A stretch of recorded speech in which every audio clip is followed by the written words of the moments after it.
साल 1498 अफ्रीका के कोस्ट के पास एक यूरोपियन जहाज हवा से जूझ रहा था। अंधेरी रात, बेचैन समंदर और डेक पे खड़ा एक आदमी आसमान को देख रहा है। नाम था वास्को ड गामा। उसके दिमाग में सिर्फ एक ही सवाल कि क्या मैं भारत तक का रास्ता कभी ढूंढ भी पाऊंगा। ये कहानी एक खोज की नहीं बल्कि एक सफर की है, जो यूरोप की किस्मत बदलने वाला था और साथ ही साथ भारत के भविष्य पे एक गहरा निशान छोड़ने वाला था। उस वक्त यूरोप कई संकटों से गुजर रहा था। मसाले जैसे दालचीनी, काली मिर्च और लौंग अब लग्जरी नहीं जरूरत बन चुके थे। पर सिल्क रूट पे ऑटोमन एम्पायर का कब्जा होने की वजह से ट्रेड बिल्कुल ठप सा हो चुका था।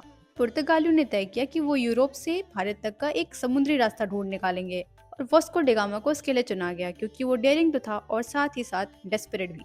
1497 में लिस्बन से 4 शिप्स निकली, पर समंदर ने इनका पल पल पे इम्तिहान लिया। कभी अटलांटिक के स्टॉर्म्स, तो कभी स्कर्वी से मरते सेलर्स। एक समय ऐसा आया जब वास्को डिगामा को लगा कि शायद इंडिया एक कहानी ही है, हकीकत नहीं, और इसका मिलना जैसे नामुमकिन हो। पर ईस्ट अफ्रीका के मालिंदी पोर्ट पर कहानी पलटी। यहाँ इनकी मुलाकात गुजराती नेविगेटर से हुई।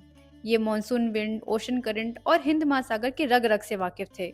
20 मई 1498 कलिकत केरला, जब वास्को डिगामा पहली बार भारत पहुंचा।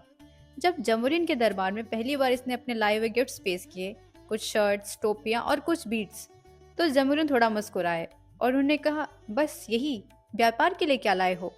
तब पहली बार वॉस्को को एहसास हुआ कि जितना उसने भारत के बारे में सुना था, उससे कहीं ज़्यादा भारत एडवांस भी है और वेल्दी भी।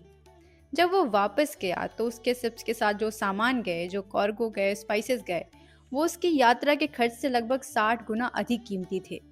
भारत तक समुद्री रास्ते की खोज यूरोप के लिए किसी वरदान से कम नहीं था। इसने यूरोप को तो अमीर बना दिया, पर साथ ही एक ऐसा रास्ता खोजा जिससे व्यापारी आए, किले बने और सेनाएं, और फिर भारत को गुलामी के उस जंजीर में जकड़ा जिससे आज़ाद होने के लिए भारत को सदियां लग गए।